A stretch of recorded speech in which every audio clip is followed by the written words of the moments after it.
At the seventh of the major doubts that skeptics have. We have been looking at the doubts, and then we'll have seven positive statements about Christianity, reasons to doubt their doubts, but also reasons to believe what we believe. So we'll be looking forward to changing that over next week as God allows. So God and the Skeptics, Part 1, 7 Skeptical Doubts. That is the Part 1. And what this is, this particular doubt, is you cannot take the Bible literally. Now, I was mentioning this to my wife. She said, "What?" I said, "Well, that's the doubt. You know, I'm not proclaiming that. I'm saying that that's the doubt." So we want to take a look at this. Some quotes. "I see much of the Bible's teaching as historically inaccurate," said Charles, an investment banker. "We can't be sure the Bible's account of events is really what happened." "I'm sure you're right, Charles," answered Jacqueline, a woman working in finance, "but my biggest problem with the Bible is that it is culturally obsolete. Much of the Bible's social teaching, for example about women, is socially regressive, so it is impossible to accept the Bible as the complete authority Christians think it is." So what we want to look at is to try to understand how they came to such thinking. And to do that, I want you to listen carefully to what the world teaches concerning the origin of the New Testament.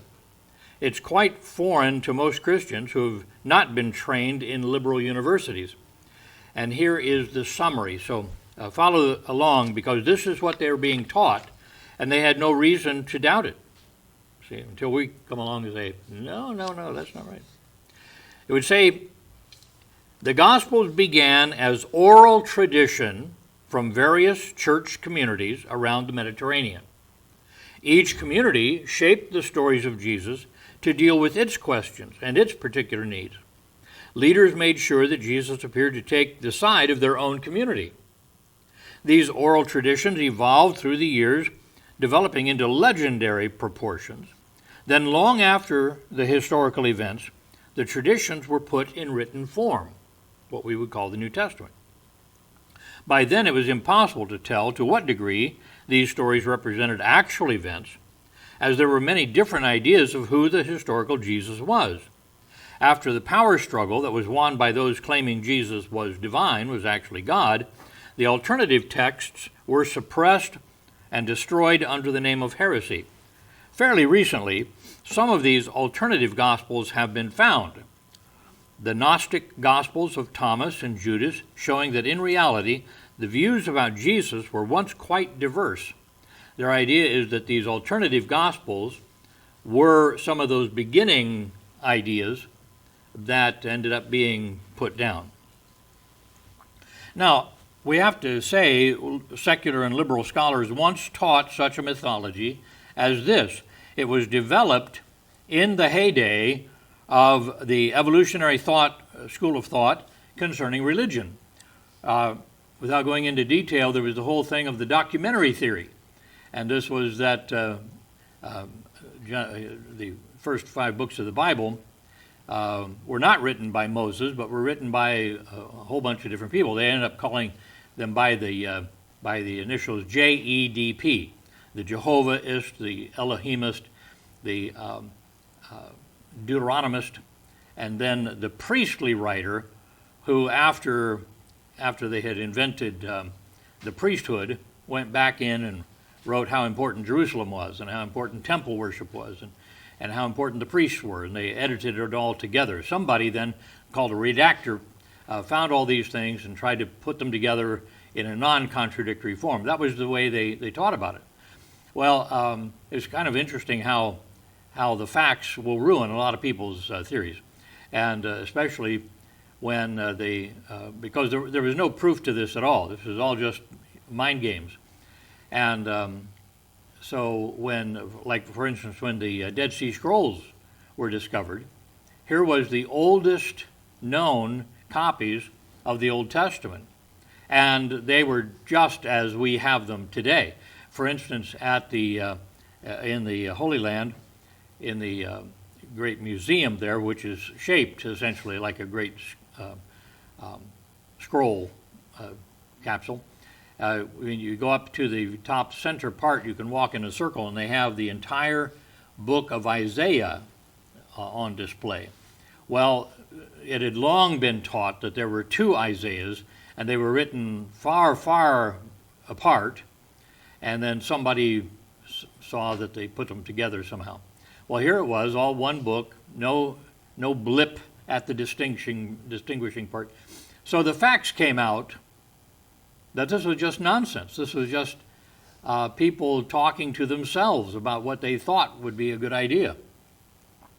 So the actual facts from history and from archaeology have caused this mythology to steadily crumble. And yet I find in recent books references made to these by people who are not willing to check facts, but to just take some old writing. Anyone who would personally investigate, literally, will find that this mythology that they were taught is deficient. And let me give you an example. Anne Rice, who is the famous author of Interview with the Vampire, has announced her return to Christianity. And I thought that was interesting. When she left her Roman Catholic faith during her time in college and married an atheist, he's an artist and a very vocal atheist, then she researched the Bible versus liberal mythology. Somewhere along the way, she started researching this. And here's what she said. Some books that she revisited were no more than assumptions piled on assumptions. Conclusions were reached on the basis of little or no data at all. The whole case for the non-divine Jesus, who stumbled into Jerusalem and somehow got crucified, that whole picture, which had floated around the liberal circles I've frequented as an atheist for 30 years, that case was not made. It was not a historical case, you see. Not only was it not made, I discovered in this field some of the worst and most biased scholarship I ever read. So the kind of Christianity she returned to seems to be mostly Romanist mythology. She wrote a book about Jesus, mythology, a fictional book, but she wrote a book about him after this change. First, it claims that the Bible is untrustworthy. But at least she saw through the liberals' anti-God, anti-supernatural basis. The argument that we cannot take the Bible literally is claiming two things. First, it claims that the Bible is untrustworthy historically, and then secondly, that it is regressive culturally. You caught that perhaps from those quotes. All right, the first one then that we want to look at is we can't take the Bible historically. When people say this, you have to understand that they have only read one very biased side of the story. First of all, in that mythology, you remember that it was all oral history. It was just stories, told around the campfire or told around the church building, whatever it was. And much, much later written down. See? Well, the fact is that the New Testament was written too early to be based on legends of Jesus. It takes hundreds of years for something like this to happen. We've seen it happen in other situations. The development of the Hindu religion and so on has gone through a number of variations. And then finally somebody writes it down. But that didn't happen with the New Testament. For instance, Matthew and John were members of the 12 disciples. They wrote what they wrote. They wrote the Gospel according to Matthew, Gospel according to John. And John also wrote 1st, 2nd, 3rd John and Revelation. John wrote his Gospel last of the four. Mark was close to Peter, another disciple. 1 Peter 5:13, Peter writes, "The church that is in Babylon, elected together with you, saluteth you, and so doth Marcus my son." Marcus, just a Roman ending for Mark. And son here means my close relative. Luke researched and interviewed eyewitnesses of the events. He wasn't interested in stories that they believed. He was interested in what they saw, what they witnessed. He says as much in Luke 1:1 and 2. For as much as many have taken in hand to set forth in order a declaration of those things which are most surely believed among us, even as they delivered them unto us. They delivered them unto us, which from the beginning were eyewitnesses and ministers of the word. So he was taking notes from people. In fact, you read Luke and you find that he says things about Mary that probably he got from Mary. God could give him anything, but on a human basis, he probably interviewed Mary. Now, Paul, who wrote most of the New Testament, he began writing his epistles with 1 Thessalonians in AD 50 or 51, 51 years after Christ, and ended his writing with 2 Timothy in AD 66. So this is all well within 100 years of the actual sighting, and these people are talking about people who knew Jesus, who walked with him. Then John wrote the last of the biblical books, the book of the Revelation, in AD 95 or 96. So there's not time for legends to be built up. This is all well within the realm of eyewitnesses. So eyewitnesses recorded all the doctrines of Christianity concerning the deity of Christ, the resurrection of Jesus, and his work as Savior within 95 years of his death. Those eyewitnesses were still alive during that period of time. The liberal mythology counts on hundreds of years for the developing of legends. There is not time enough for this. You can't fit that mythology into the facts of history. In fact, these Gnostic Gospels that they're talking about, Gospels of Thomas and Judas and so on, they came along long after the fact with attempts to influence the already established Christianity. These were not the early beliefs. These were much, much later. They do not reveal alternative beginning views of Jesus. They were later aberrations of the gospel written for the purpose of combating New Testament eyewitness version. They were trying to change the view, not to express a beginning view. The Da Vinci Code book and movie, which used to be more famous than it is now, it's just fiction. Author Dan Brown claims that the historical setting is true. That's because he believes the mythology. He says that Emperor Constantine decreed Jesus to be God and then suppressed all evidence to the contrary. He says that this occurred in AD 325.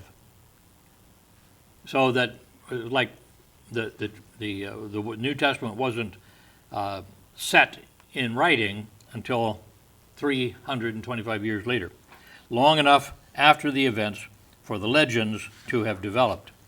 By contrast, we find an actual scholar, C. John Somerville, in his book, The Decline of the Secular University, wrote, Dan Brown says that Emperor Constantine imposed a whole new interpretation on Christianity at the Council of Nicaea in 325. That is, he decreed the belief in Jesus' divinity, his deity, and suppressed all evidence of his humanity. This would mean Christianity won the religious competition in the Roman Empire by an exercise of power rather than by any attraction it exerted. Somerville says, in actual historical fact, the church had won that competition long before that time, before it had any power, when it was still under sporadic persecution. If a historian were cynical, you would say that Constantine chose Christianity because it had already won, and he wanted to back a winner. So that's the truth of it. And this is not, my truth or your truth or that type of thing. This is where, if you look up the history books, This is it. This is what Anne Rice found, that the others were just going crazy. Now, within that mythology, they said that the Jesus that won out was a Jesus that was manufactured by various pro-this or pro-that philosophies. So they wanted him on their side, so they invented his speech to be something that backed them. Here's the fact. Jesus' teaching was not slanted. You can go to the New Testament to see this. The leading theory of liberal scholars is that early church leaders wrote the Gospels to show that Jesus was on their side against the others. But if this were so, the Gospels would deal with issues that the early church faced, right? That would be the point of having him on their side. And Jesus would seem particularly partisan to one side of the issue. But this is not the case. Let me show you several things here. One of the first issues faced by the early church was whether the Gentile believers should receive circumcision as part of their faith. Read the Gospels. Jesus never spoke on the issue. We never find Jesus taking sides on this. It wasn't an issue at his time. See? Again, if the story of Jesus was invented much later to influence opinion for him and for a particular part of the church, why would they say that he was crucified? Why would they invent that? Crucifixion, dying on the cross, had no romantic aura about it. It was capital punishment reserved for criminals, not good publicity for our side. It doesn't make sense that they would have him die at the end, see? Then again, why would they choose to record his asking for the cup of death to be taken away? Why would they record him questioning God about forsaking him? These are details that don't fit into, yea, raw Jesus, he's our hero thing, see? In fact, why are the disciples constantly shown as men who could not understand what Jesus was trying to say? This isn't showing a good showing for our side, see? And then, looking at it historically, why would it describe women as coming first to the grave and finding Jesus risen from the dead? Why are you putting women in there, see? Doesn't make any sense. So, I went to school one day, and Dr. Halcomb gave me a book, brand new book, and he said, somebody gave this to the school and says, I'm not sure about it, and they wanted me to check it out. I've told you about this before, but so I took it home and read it. Well, it was pretty clear that it was one of those Gnostic Gospels. So it has the disciples coming up to Jesus and saying, yes, we understand what you've been saying, but what about the eons? What about the descent of the eons and the creation of the world? Well, you never find anything in the Bible about this. These were not questions they asked until the whole Gnostic heresy was full-blown. So they rewrote the story of the disciples and Jesus, talking about their doctrine. So they were like opening up a book and saying, and so the disciples said, should we go to the reading room of the Jehovah's Witnesses? You know? And, it doesn't make any sense. Those things didn't happen in Jesus' day. So if you read the Gnostic Gospels, you see this slanting of the story to push a certain doctrine. You see exactly what the mythology talks about, because that's what they did with these Gnostic Gospels. The material world, to the Gnostics, the material world, matter, is described as evil, and only spirits are shown to be in need of rescue by a certain knowledge. Knowledge is gnosis. So that's why they were Gnostics.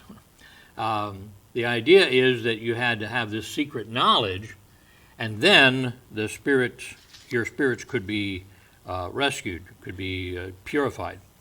So contrary to the Da Vinci Code theory, it is not the New Testament Gospels that bowed to the powers that be. It was the Gnostic Gospels that did so. These are not early alternatives that have been suppressed. These are heresies that came in much later that were properly suppressed because they were trying to steer people away from the truth. All right, then the third evidence that we have that this mythology fails is that the literary form of the Gospels is too detailed to be legend. Now, I don't know if that makes any sense to you, but when you write something that is legend, you don't go into the details. Modern fiction tries to imitate reality as an account of eyewitness action. But if you go back to Beowulf, as I hope you do, it's a fun story, and the Iliad, you find the characters do not notice if it rains. That's not part of the story.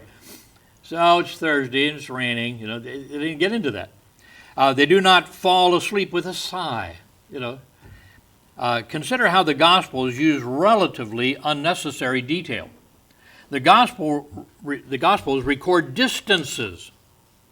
They describe things handled. Notice, you ever talk to somebody and they say, it was last Thursday, I guess that was Tuesday. It might have been afternoon Tuesday, or maybe early Wednesday. But I think now that I remember it, and you're saying, could you just tell me the story? What does it matter to me what day it happened? See, and but when you're writing the history, you may not actually understand what all is actually important. You're telling everything that happened. That's the way history writes. So describes things handled, notices number, like 153 fish caught in the net. What's that got to do with your legend? See? That's from John 21:11.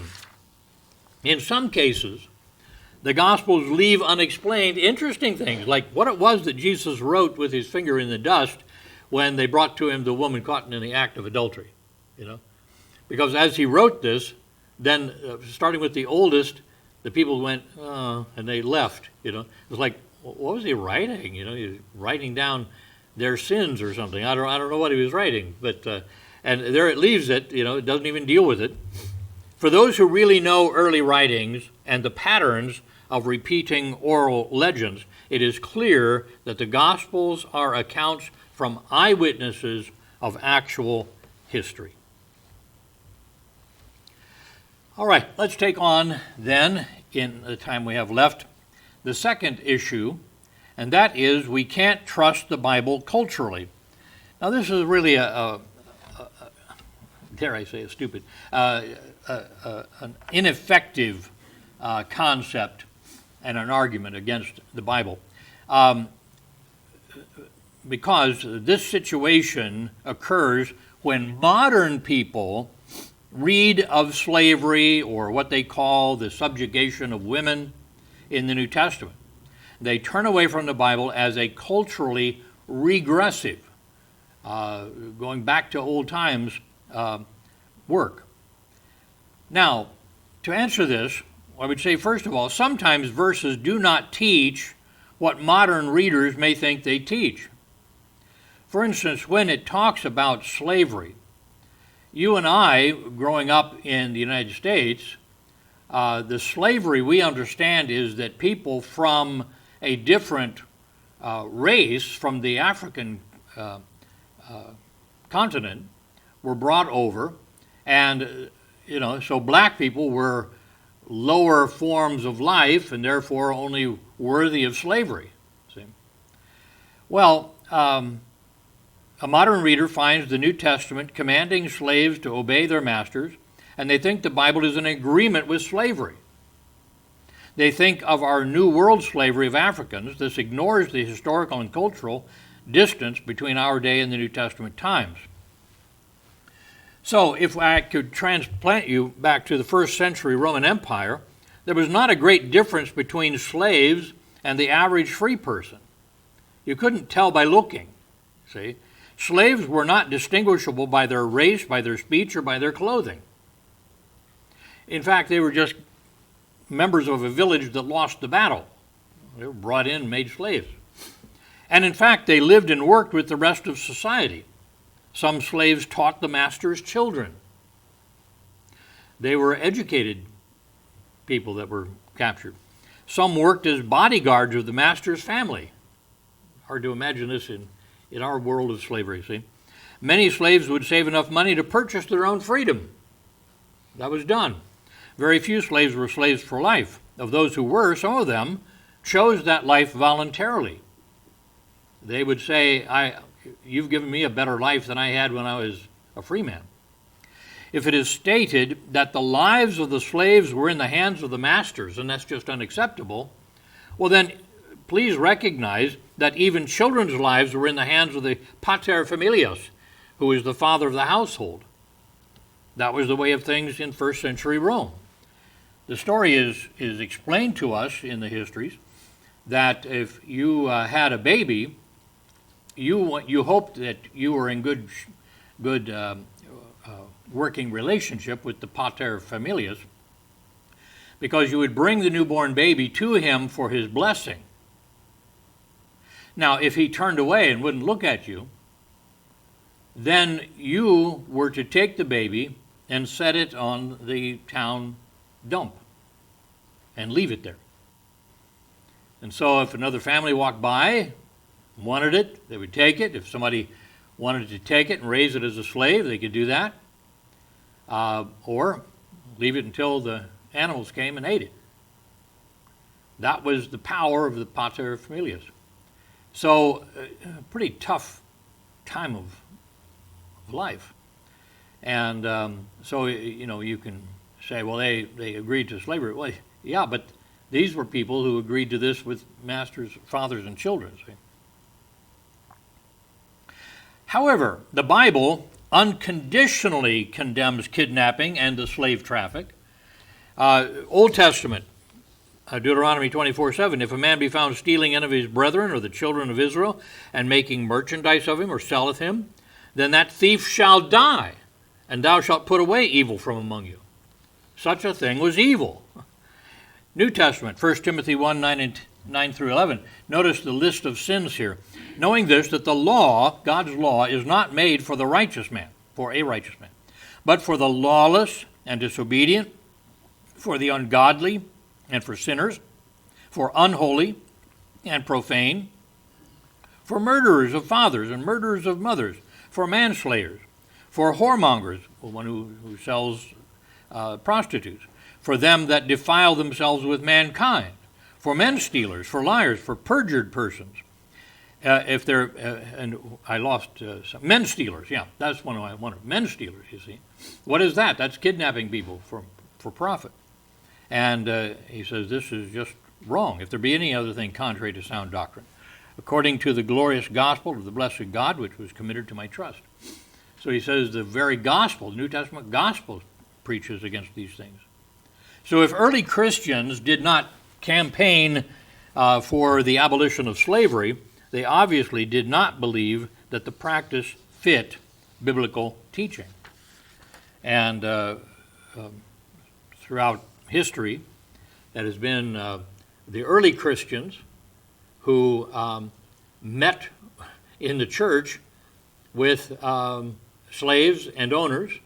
And you imagine coming to prayer meeting and kneeling side by side, and the master now taking the prayer request from his property, the slave, and talking about his sick daughter and so on, and the slave praying for his master and so on. See, this is what destroyed slavery.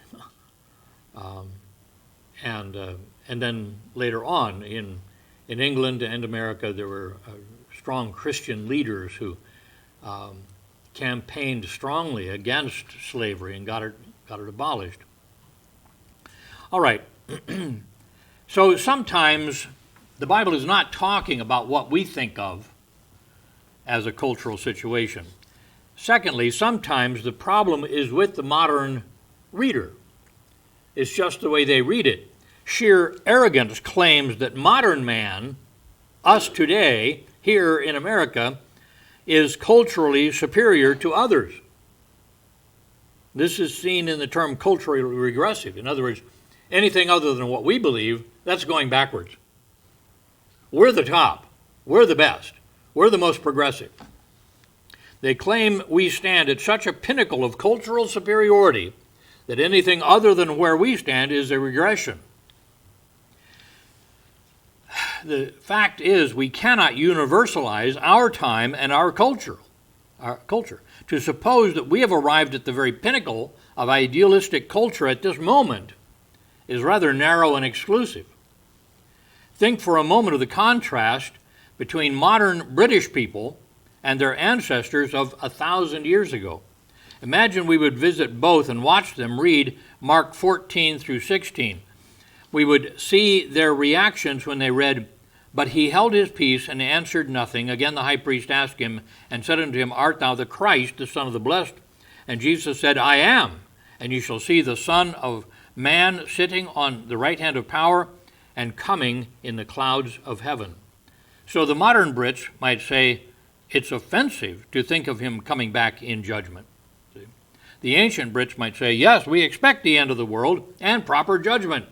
It's good to understand more of it. Later they read of Peter and betraying Jesus, but he began to curse and to swear and saying, I know not this man of whom you speak. Later they read Jesus talking to the disciples, but go your way, tell his disciples and Peter that he goeth before you into Galilee, and that you shall see him as he said unto you. The angel said to the women. Go tell the disciples and Peter. Peter had canceled himself off as a disciple. So go and tell him this. Well, the modern Brits might say, good, Jesus has forgiven Peter his indiscretions. We saw how Peter wept over his betrayal. It was really sad. He was sad about it. The ancient Brits would have a very different attitude. The betrayer must die. There is no forgiveness for such action. To forgive a betrayer shows weakness. That's the way life was in Britain 1,000 years ago. See? So one culture would attack the other as barbarians, but the other would say, now you are dandified weaklings. And it's just their attitude of their particular culture. So our modern culture is changing even now. In a few years, some of our ways will seem strangely old-fashioned, even as our ways of our grandparents do now. To take a stand against the Bible because it does not match our culture du jour, culture of the day, is an infantile and arrogant attitude. The Bible's stand on things that are culturally different from us should be carefully weighed before tossing it away. Is it not just possible that your idea of what is culturally ideal may be flawed? If the creator of humanity speaks of culturally sensitive things, is it not wise to consider his point of view? My wife was saying some time ago that she's reading Jesus' words and she's saying, wow, he just said it right out loud. You know, we become so culturally sensitive to these things, political correctness and all that stuff, and Jesus just says it right out loud. We need to learn his way, you see. If the creator of humanity speaks of culturally sensitive things, is it not wise to consider his point of view? Has the modern view of women's rights and child discipline really shown results superior to other cultures or to the biblical standard? Where do you see